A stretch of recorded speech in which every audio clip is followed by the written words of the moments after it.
మనం వికసిత్ భారత్ 2047 వైపు అడుగులు వేస్తున్నాం. దీనిలో మనకి టాలెంట్ పూల్ చాలా అవసరం అనమాట. మన యువత, మన స్కిల్ ప్రొఫెషనల్స్ మనకు కావాలి. ఇక్కడ ఒక ఉదాహరణ చెప్తాను. చైనా ఒక అద్భుతమైన ప్రణాళిక చేసి సక్సెస్ అయిందనమాట. అదే టీటీపీ 1000 టాలెంట్స్ ప్లాన్. 2008లో ఎవరైతే చైనా నుంచి బయటికెళ్ళిపోయిన అత్యద్భుతమైన మేధస్సు కలవాళ్ళున్నారో, వాళ్ళందరినీ చైనాకి వెనక్కి పిలిపించుకొని, వాళ్ళకి చాలా ఇన్సెంటివ్స్ ఇచ్చేసింది చైనా.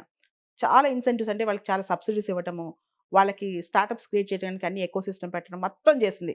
చేసేసరికి ఈరోజు మనం చూస్తే సెమీ కండక్టర్‌లో కానీ, నానో టెక్నాలజీలో కానీ, ఏఐలో కానీ అన్ని ఫ్రాంటియర్ టెక్నాలజీస్‌లో చైనా చాలా ముందుంటానికి కారణం ఈ 1000 టాలెంట్స్ ప్లాన్ అన్నమాట. ఇటువంటి ప్లాన్ భారతదేశం చేయాలి. ఇదొక రివర్స్ బ్రెయిన్ డ్రెయిన్ ప్లాన్ అన్నమాట.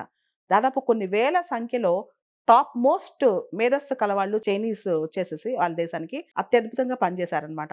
మనం గనక నాణ్యమైన రీసెర్చ్ కానీ, విద్య గాని, అదేవిధంగా ఇన్‌ఫ్రాస్ట్రక్చర్ ఏదైతే మనం ప్రపంచవ్యాప్తంగా ఇతర దేశాల్లో చూస్తున్నామో అట్లాంటి ఇన్‌ఫ్రాస్ట్రక్చర్ ఇవ్వగలిగితే గనక అత్యద్భుతంగా మన వాళ్ళు రాణిస్తారు. ముఖ్యంగా స్టార్టప్స్ మనం చూస్తే ఇక్కడ ఓలా, ఊబర్, జొమాటో, స్విగ్గీ ఇన్ని అవకాశాలు ఇక్కడున్నాయి.